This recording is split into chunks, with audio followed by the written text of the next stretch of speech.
الفنانة الجميلة شادة جودة، بنرحب بيكي في موقع الفن الجميل.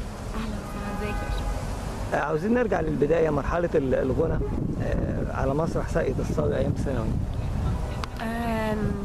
كانت تقريبا من احلى المراحل اللي انا عشتها في حياتي، لان ده كان اول حاجه احترافيه. انا طالعه بغني، مش في مدرسه، مش في انشطه طلابيه، يعني مش زمايلي اللي معايا في المدرسه هم اللي قاعدين، دول ناس غريبه اول مره بيشوفوني اون ستيج.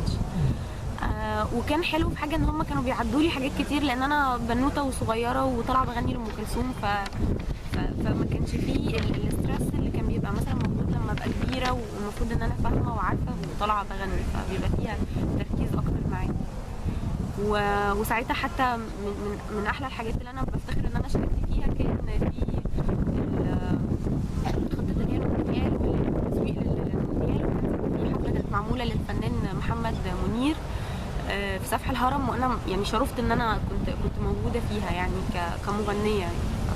حتى انا دايما كنت بقول لهم ده انا طلعت على الستيج ومحمد، يعني انا نزلت من على الستيج ومحمد منير طلع ورايا على طول، تعرف ان انا ومحمد منير وقفنا على نفس الستيج.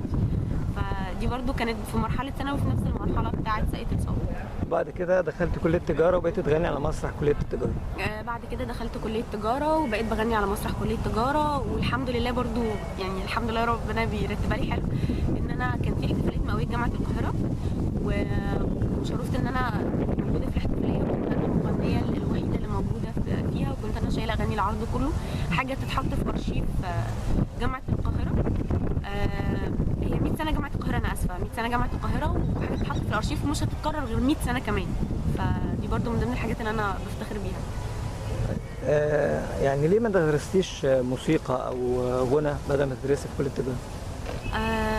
هو بصراحه دي كانت اراده امي، انا كنت عايزه ان انا اغني ادخل كليه التربيه الموسيقيه، لان انا كنت اوريدي بشتغل مع الدكتور العيسوي اللي هو اصلا استاذ دكتور في تربيه موسيقيه، فكان بالنسبه لي حتى الدخول سهل يعني مش صعب، وانا كنت بتدرب الحفلات بتاعتي كنت بتدربها جوه تربيه موسيقيه، فالكليه مش غريبه عليا ولا الناس غراب عليا ولا اي حاجه.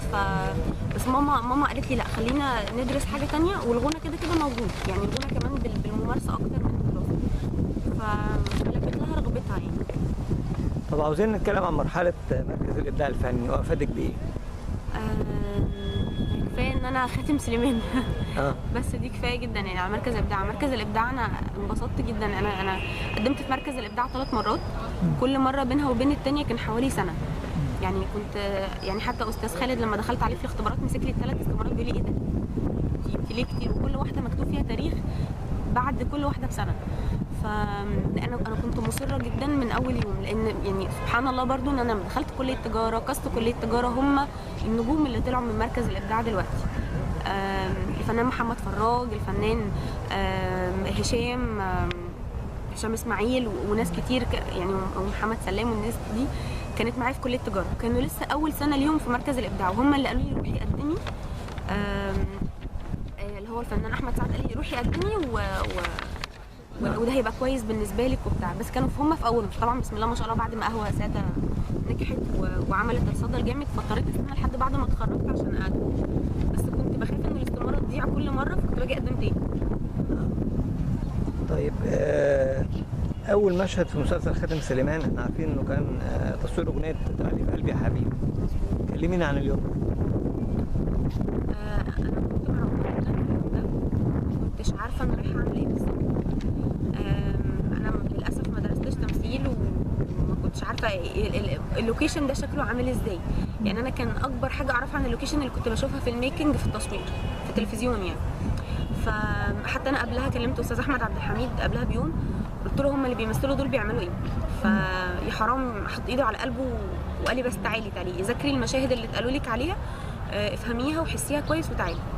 ورحت انا رايحه عامله زي التايهه، مش عارف زي البيبي الصغير، اقعد هنا قوم من هنا هنعمل لك دلوقتي كذا، يومك هيمشي يبقى كذا، ومره واحده يلا المشهد بتصور انزلي اقعدي.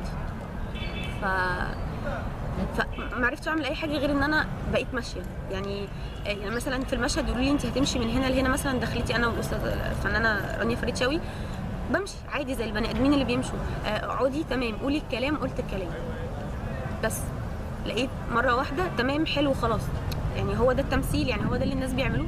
قالوا لي طيب تعالي انت اول، يعني من ذكاء استاذ احمد ان هو خلى اول مشهد غنى، فانا اوريدي مرعوبه من التصوير، وعمل يعني خلالي التمثيل بتاعي حاجه انا بعرف اعملها، فبقت سهله عليا مش صعبه لحد ما اخد على الجو واخد على الناس.